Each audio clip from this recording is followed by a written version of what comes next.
And we're here because it's all about the Students' Collegium, now in its 6th year.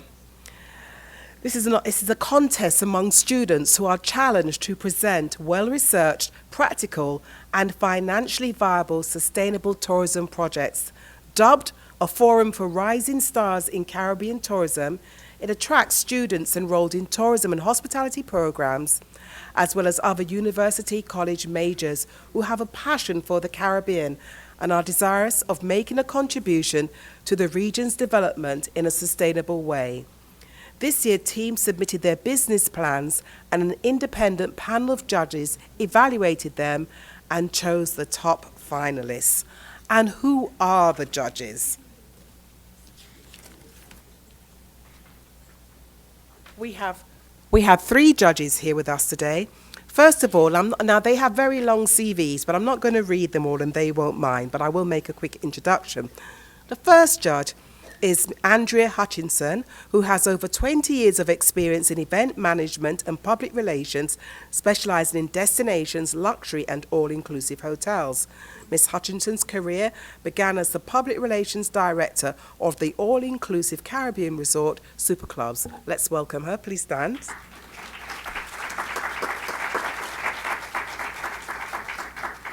Our second judge is Dr. Robert Lee, professor and Washburn Senior Research Fellow at the School of Tourism and Hospitality Management, Temple University. Previously, he taught at the School of Hotel, Restaurant and Tourism Management at the University of South Carolina. So please, let's welcome Professor Lee. And our third judge, Mr. Hugh Hoff. Hugh Hoff began his advertising career as an art director in Madrid in 1980. For 13 years, he worked in and around the globe, Madrid, Colombia, New York, in big international advertising agencies, including Ogilvy, Gray, MJM. And he worked for big international clients, including Panasonic, and destinations such as Spain, Monaco, and Aruba. So let's also welcome Hugh Hoff. Now, very soon we're going to meet the students. But first of all, what are the judges looking for? Well, we'll just very briefly go over it so that once we get started, you can understand the criteria. So the first criteria will be the introduction and the overview, and that carries 10 points. They'll also be looking at practicality to the Caribbean region. That carries another 10 points. Marketing strategy, 15 points. Presentation, 15 points. Content, 20 points. And effectiveness of the presentation for 5 points. And that's a total of 75 points. And also the judges will also make comments that they will share. So once the presentations take place, they're not only looking for what you're going to be seeing, but also what's on paper and what's practical. So who have we got today?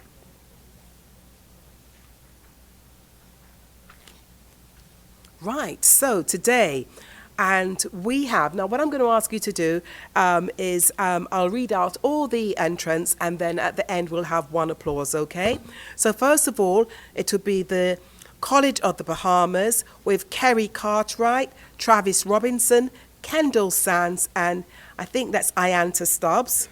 We'll also have a team from the University of the West Indies, St. Augustine in Trinidad, and that's Nyla Babulal, Kenvern Murray, Tamara Lewis, Laverne Wiltshire, Leslie Ann Jordan Miller. We're also going to have a team from the Turks and Caicos Islands Community College, which is also the defending champions, and their team is made up of Calencia Lightbourne, DeWheeler Carroll, Shakaya Lewis, and Kalisha Forbes. And the fourth team is the University of Technology Jamaica, that's Tamika Beckford, Waynish Brown, Nichelle Morgan, and Tori Wilshire. Ladies and gentlemen, let's hear it for all the teams. And teams, please stand. Will all the teams stand?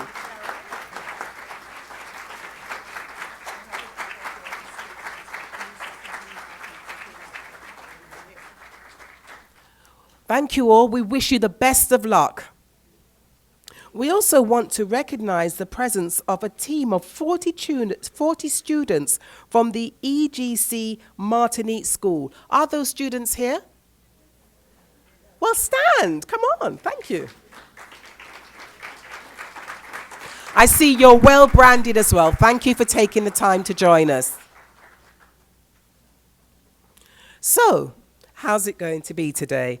Well, sorry, lots of papers.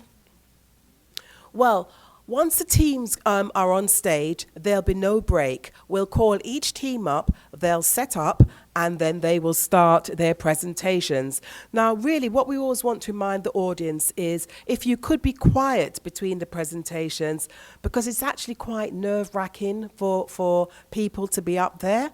And sometimes if we, even if we're trying to give encouragement or we're not in agreement, sometimes it does unnerve people. So to be supportive of the students, we will ask for everyone to really, just be quiet. And now, to my timekeeper, Michelin, how many minutes does each team have to present? 10 minutes. And why don't you join us for a second? Come on. Yes?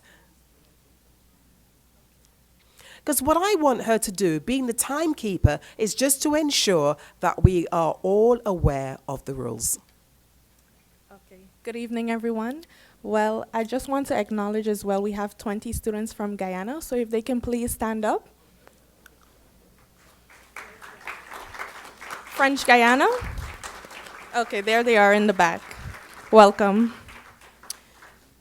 So as Ms. Hay was saying, we'll have 10 minutes, and that includes setup time, so keep in mind, students, setup time includes the 10 minutes, and as you reach the 11th minute, then you'll be given a little bell thing that you've gone over your time.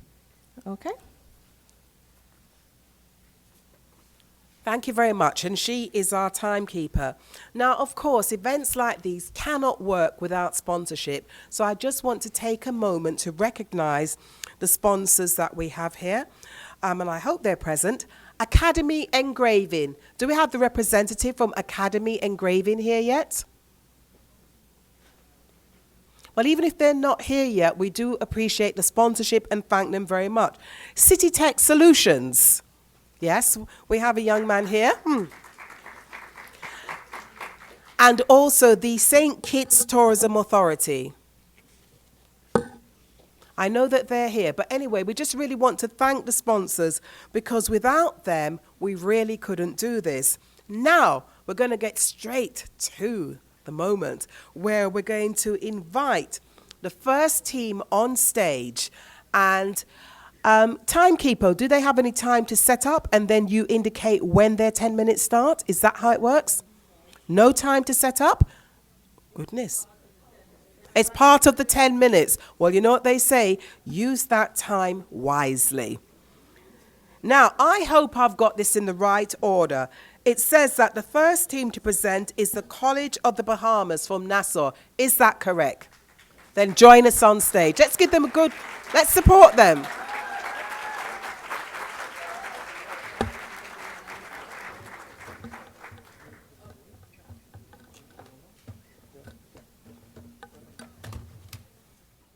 So as they set up, come on, let's support them again. It's Kerry Cartwright, Travis Robinson, Kendall Sands, and Inata Stubbs. And if I have massacred your name, please forgive me. Have a quiet word with me afterwards. But good luck. Government to grant Crown land to Bahamian entrepreneurs to develop a small intimate lodging property on any property in the Bahamas. You guys, this is the break we've all been waiting on. Seriously, we need to seize this opportunity. And this opportunity is too good to pass up. Okay, here's what we need to do. Everybody do your research, get those creative juices flowing, and think about ways that we can become the face of sustainable lodging in the Caribbean in the next 10 years. Okay. All right.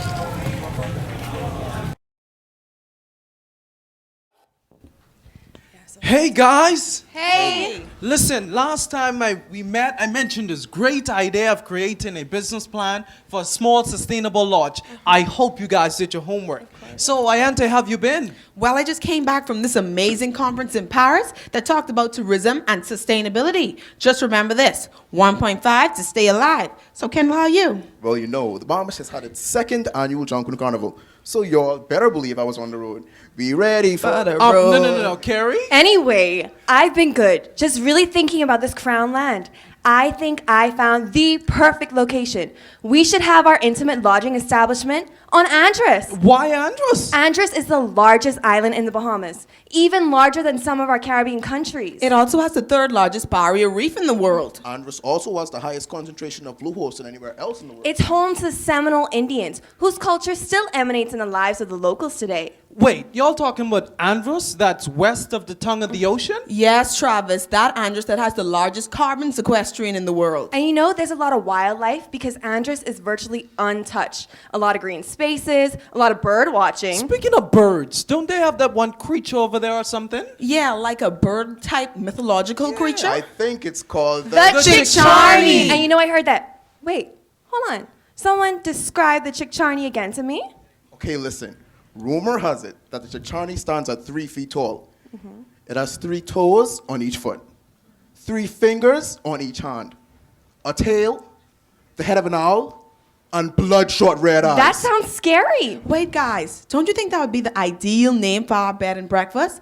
The Chickcharney. So why are we naming our bed and breakfast after this scary-looking mythological creature? Because it's rumored to bring good luck for anyone who sees it. Good luck? Good luck. We need need some. that. All right, Sounds so like a we plan. have the name of our bed and breakfast. How big is it gonna be? I mean, we do want something intimate, right? I'd say about 8 cabins. You know, we could build these cabins on stilts, get them LEED certified, and build them out of Trex material. Trex? You mean T-Rex? Hey, what's Trex? Trex material is a 95% recyclable material made out of plastics and sawdust. It's used for decking and other purposes. Okay, that's interesting. Well, listen, water is something we have in abundance, right? So can't we use some sort of water energy? Yeah, we can use blue energy, first introduced by Ari Paddle. What it does is it uses salt ions that are in high concentration and low concentration, and as water passes through a semi-permeable membrane, energy is produced. This energy can be used to power turbines, and who knows, we could use this in our bed and breakfast. Yeah, and we do have a lot of land. Yeah, we do. Maybe we could plant a sustainable forest and use biomass energy. But biomass energy? I'll need you to break that down for All me. right. Biomass energy is when you use wood as fuel. It's somewhat controversial right now because some people think that you're just adding to the world's carbon footprint. According to Steve Sepp, that's not the case. You're achieving carbon neutrality. The same amount of carbon that's emitted when we burn the fuel is the same amount of carbon that's released when a tree naturally dies in the forest. Okay, I understand all of that, right? But why do we want to take trees out of the forest in the first place? Maybe we can use a tree that's an invasive species. You know, like those casuarina trees. Everyone knows that those trees literally take over wherever they're planted. Yeah, and when building, we could plant the lignum vitae, the national tree of the Bahamas, or the yellow elder, the national flower of the Bahamas. I mean, maybe we can even transport these casuarina trees from other islands of the Bahamas. But let's just think. What about when we eventually run out of casuarina trees? That's not going to be a problem because we'll already have a number of sustainably growing trees in our forest. So every time we remove a tree, we'll plant one in its place. That's awesome. You know, Steve Sepp also said by the year 2030, almost 80% of the world will be using biomass. So I really think that we need to get on top of our game here. Okay, guys, so you know I love my Bahamian culture, Of right? course. So how do we intend on incorporating the Bahamian culture into this bed and breakfast? Why not use the cabin to do so? You know, I think we should call the cabin the name of the endangered bird species of the country we're in. So we could have the flamingo room or the Bahama parrot room. Okay, but what's inside of these rooms going to look like? It's gonna look like the Bahamian androsia shirt, like what we're wearing right now. Speaking of rooms, of course, all of the rooms are going to be energy efficient. So we'll have energy efficient light bulbs, energy efficient televisions. But what are we going to do to cut down on the electricity costs? We're going to use this key card locking system I heard about. What you do is you get the key and you put it in the slot and unlock the door, and all power turns on. And as you leave the room and you take the key out of the slot, all power turns off, an exception of a charging port. So we'll be saving some extra bucks by doing this. That's a really good idea. So we're cutting back on electricity. How are we going to cut water activity? We could use this new shower head that was recently invented. I think I know what you're talking about. The hydro shower head, Yeah, right? the shower head changes color based on how much water is being used. So when less than 10 liters of water is used, the shower head is purple. When a guest uses more than 50 liters of water, the shower head turns red. So our guests will literally see how much water they're consuming. But we want them to conserve water and to be more environmentally conscious. You know, that should be one of our goals in our mission statement. I think that's a good idea. Good idea. So we're cutting back on electricity, we're incorporating our behaving culture. What about that lady in Andros who makes the shampoo and conditioner? Sheila. Yeah. That's my girl. Why don't we get her to supply our bed and breakfast with all of the toiletry items we'll need? You know, she makes her toiletry containers out of this biodegradable material of red algae powder and water. She adapted the idea from that Icelandic student who made that biodegradable water bottle. I think it's great we're involving the locals. You know, I heard about this term economic leakage. So the more we hire local employees, the less economic leakage we'll have. Okay, guys, but what's going to make our B&B different from other bed and breakfasts? Travis, simply the fact that we're not only going to be sustaining the environment, but the economy that we're operating And in. how do we intend on attracting our potential visitors? All right, to attract potential visitors, this is what we should say. Y'all ready? Tell Yeah. us. When you come to the Chickcharney at Birds of Paradise, you will have a chance at receiving good luck for the rest of your life. A chance? But you are guaranteed to have a wonderful vacation that poses minimal threat to the environment. Guaranteed. Sounds like a plan to me. And you know, we can target those allocentric tourists as well. The ones that would want to go and look for that mythical bird creature, the Chickcharney. The adventurous. The adventurous, but also those mid-centric tourists. Those who don't really know what these things are, but once we get them, they'll never go back. We love them bleeding green. Wait, what? We can look at that acronym in our core values. G for growth, R for renewable, E for environmentally conscious, E for eco-friendly, and N for nature-driven. We will all definitely bleed green. Okay, but if someone didn't know about these practices, they'd think that they're so expensive. So Kendall, what do you think? You know, all this talk about these 8 cabins, all this vast property we're going to have, we will be able to alleviate a major expense by, first of all, acquiring the crown land from the government of the Bahamas. You know, because it's all good to have an environmentally conscious consumer, to have all these green practices, to care about the environment. But y'all know we also care about that green paper. Yeah. So, Kendall, did you prepare any financial information for us? Did you prepare any financial information? Of course I All did. right, then show us. Let's talk money. First things first. We don't want to charge too much because, after all, we're trying to penetrate the market. Okay. So we'll look at an ADR of roughly 125. We intend on operating all year round. Market research proves that first-year occupancy for a bed and breakfast is roughly 58%. Toss in 8 cabins, and we have rooms revenue of $211,700. We are going to care about our visitors so much that for a flat rate of $75, we'll offer them transportation for the entire duration of their stay. When we replace this rate with the ADR, we look at $123,900 from transportation revenues alone. When transportation and rooms revenue are combined, we look at a total of $335,600. But Kendall, that's just revenues. That's not even profits. So let's talk about these expenses before we get too excited. All right, when we consider expenses, you know, we have some fixed costs, things such as a site maintenance fee, some utilities, some wages, maybe an advertising little jingle. Birds of paradise. Can we get back to expenses, That was a please? good one. We have some variable costs, you know, utilities, wages, equipment. Total expenses will run us into roughly $309,425. Okay. Once we subtract our expenses and taxes from our total revenues, we look at $24,000 at the end of the year, guys. Simply profit. All Sounds right, good. but that's with the penetration pricing. So in the years following, our net income will increase, right? Exactly. Projected revenue growth for a bed and breakfast is roughly 4.6% annually. All right. So if our first year sales are $335,600, sales at the end of year 5 will be $401,000. So if the Chickcharney at Birds of Paradise in Andros is a success, imagine in 10 years. Once we have enough capital, we'll be able to expand to other countries and become the leaders in intimate lodging there. I mean, just imagine expanding to Cuba, the Tocororo at Birds of Paradise, or the Zenaida at Birds of Paradise in Anguilla. Okay, guys, it's good to constantly make a profit and expand, but we're gonna need to be able to sustain our bed and breakfast. We'll be able to do so by targeting new markets. So we'll be sustaining our bed and breakfast, the economy, and the environment. While educating people on how to have a really good vacation that poses minimal threat to the environment.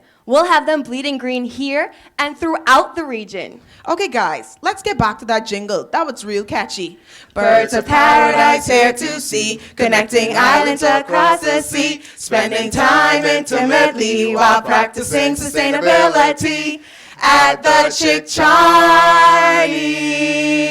One more time, guys. Birds of paradise here to see, connecting islands across the sea, spending time intimately while practicing sustainability. Thank you very much, the College of the Bahamas, Kerry, Travis, Kendall, and Ayanta, talking about the Jikani. What's up, y'all? It's your girl Tess Sanchin, and you are watching Caribbean Television Network. Keep it locked. Mwah.